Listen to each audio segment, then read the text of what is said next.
So, after my marathon, the YouTube algorithm started showing me content about post-marathon blues. And so I watched some, and it seems like it is predominantly a sadness after accomplishing a goal like a marathon and feeling empty without a goal in mind after that. And I felt that I was pretty impervious to that because I had goals and I had plans, and I had already mapped out a whole plan that I posted online for you guys to see. And so I didn't think that was going to affect me. But what seems to have affected me is a more long-term thing, and it's less of a mental struggle and more of a physiological struggle. I don't know. It's been 7 weeks and it's been something else. So I'm going to talk to you about that in this video.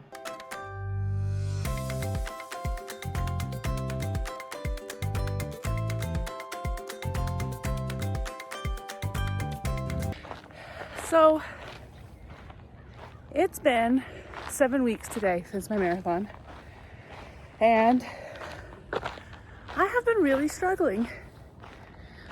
My easy runs have felt harder. My heart rate has been higher on those easier runs. It's been about 5 weeks now that Garmin thinks that I'm dying. My HRV has been a solid 30 points lower. There's been a few factors. I did get sick about the time I started my new training block. Literally the next day I came down with a very minor head cold. I don't know how much that played into it. When I planned my training block for... Sorry, I just paused my watch. When I planned my training block for after my marathon, I had a plan. Like, I was going to take 2 to 3 weeks off of running, not all the way off, but much lower running volume. And I was going to come back and I was going to run less mileage over the week, but I was going to do 2 speed sessions a week and I was going to incorporate weightlifting. I had it all planned, but the plan was based on starting at the fitness level I had achieved for my marathon. And for some reason that didn't happen, and I don't know why. I thought that if I reduced my miles, I was running like 55 miles a week towards the end of my training block for the marathon. I ran a whole marathon and I kept my solid 11:40 pace. My heart rate was nice and low the whole time. And so I thought that running less and dropping my mileage down to 30 miles a week would give me an edge, but it seems to have actually regressed me, and I don't know why, but everything feels harder. I'm running slower, my heart rate's higher, and I'm running less than I was, and it doesn't feel like it makes a lot of sense to me. And it's like this slump that I'm in. I feel like I have the same fitness level that I did when I did my first half marathon, but I shouldn't. That was a year ago almost. So I should be in a better and more fit place. I've run a whole marathon now. And I don't know. The internet says that the post-marathon blues is like the first week to 3 weeks after a marathon, because you've achieved a goal and now what do you do with your life, right? I didn't really feel like I had that, because I had a plan. I knew what my next goal was. And maybe since I spent like 2 weeks at Disney World after my marathon, that delayed the process. But this is where I'm having it now. Weeks like 4 through 8 is where I just feel unfit and I feel slow, and I feel like my goal for my next marathon is unachievable because I'm starting from a regressed place as opposed to from where I finished my marathon. But I know that's unreasonable. I'm trying to move past it. Now, after some reflection, after that last long run, I have been in a pattern where I have been assuming everything to be the way it was before I had my marathon. My HRV, my resting heart rate, my exercise heart rate. I'm expecting it to be the way it was in my peak marathon training block, and that seems unrealistic. And so I'm trying to manage my expectations. I started slowly cutting back things in my plan, thinking that clearly I'm just less fit now and I need to do less and then pick up later. But what I found is that every week I'm cutting another thing. First it was strength training. I said, well, maybe my HRV is running lower because I added strength training and that's too hard for my system. And so I dropped that. And then I started I still was struggling. And so I was like, okay, well, maybe I need to cut a day out. And then it was the next week I was like, oh, well, maybe I need to not do speed work and I need to do just zone 2 work for a couple months. And it's just been a progressive cutting things back. And now I'm just more and more frustrated that things aren't getting better, even though I'm cutting things back. So I've had some time to reflect and I've talked to ChatGPT, which is maybe not the best place to get fitness advice, but I don't have a trainer and I can't afford one. But I'm going to continue with my plan. Yesterday I did a tempo intervals and I did lower body weightlifting, and today I did my easy run. Tomorrow I plan to do threshold intervals with an upper body weightlifting. This is the plan that I had started, that I had planned to do before I even did my marathon. This was what I'm going to come back and do. So I'm just going to go ahead and do it. I don't think that I'm overtraining. I think that I am undertraining out of fear that I'm overtraining.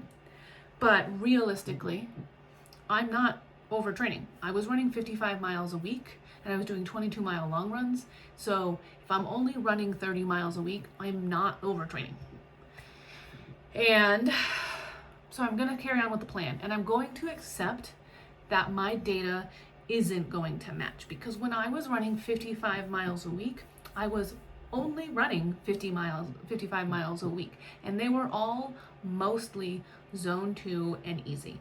So my parasympathetic nervous system, whichever balance that is to make HRV, wasn't being tested at any point because it was constantly the same thing. I would do a strength exercise once in a while for 5 to 10 minutes, nothing big. And so now when I come in, lowering my running volume, but doing other things like speed intervals and weightlifting, my nervous system isn't quite sure what to do. And so my HRV has been lower. But my HRV is still like 75, which is pretty great for a woman in her 40s. So I'm not reaching my 95 HRV that I had during peak marathon training, but that doesn't mean that I'm overtraining. I wake up feeling good. I wake up ready to train. I always have fun on my runs. I enjoy doing them, and I recover well. I feel fine within an hour or two, and I feel ready to take on another training run the next day. So I don't think I'm overtraining. I think that I'm undertraining and expecting things to go back to the way they were. So this is my plan moving forward. I'm going to do my training plan. I'm not going to do 1 hour weightlifting like I had originally started, because maybe that's too much too fast. I'm going to stick to 15 to 20 minutes when I do them and gradually build from there. And I'm going to do my speed sessions because my goal is to increase my speed. My last marathon was 5 hours and 18 minutes. And my goal is to get to 4 hours and 45 minutes. And I think that's attainable. It is a big change, but I still think I have some newbie gains in me. And I was kind of holding back at the Disney race because I was so focused on finishing that I intentionally kept my heart rate under 155 for the whole race. I managed my pace from the beginning because I didn't want to burn out at the end. And so I think I have more in me, and I plan to train that. I will be running the Colorado Springs Marathon. I found out today that I didn't get into the New York City Marathon that I had applied for the lottery. I didn't get into that, and I'm sad. But it's fine. I knew I probably wasn't going to get in. It's a very low percentage of applicants get in. So I move on, and I train for the Colorado Springs Marathon, which is in October 3rd. It's my son's birthday. But he said it was okay.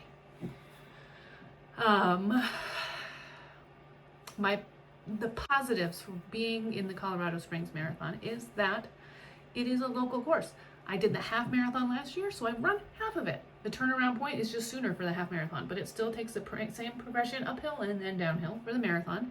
And I can train that course. I can run it as many times as I want, as many sections as I want, and I can get as much practice as I need to for the Colorado Springs Marathon because I'm local and I live here. So that's a positive for that. I'm also altitude adjusted, so there's no issue with that. Now that I know I didn't get into the New York City Marathon, I do have to decide if I'm going to wait in line and try to get into the Disney Marathon next year. It's coming up, the registration. I don't remember exactly, but it's in the next week or so.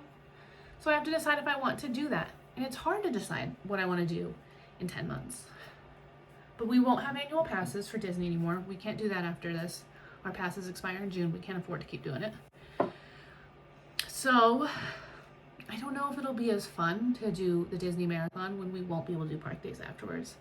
Or we'll have to do single park days, which is harder as our family because I have disabled children and we like annual passes because we can go to Disney for just a couple hours and then leave for the day. And we don't feel like we have to maximize every minute of the day because we're paying per day. And the annual passes, we paid for the year, we've already gotten our money's worth, so anytime we spend there is a bonus. So I don't know if I'll register for the Disney Marathon. Probably not Goofy though if I do. Yeah, I mean, I still feel like I'm in this weird funk. But I think I'm going to come out of it, and I think I just need to be patient and stop expecting so much from myself because I started running in October of 2024, and that was only about 18 months ago. And so I have had a steady upward progression of fitness since then, and I might just be at the point where it's not a continual up, and there's gonna be some backsliding before going back up again. Because eventually newbie gains do die out and you plateau and you actually have to put more effort or change your expectations. And I might just be in that spot and that's okay. Anyway, thanks for watching.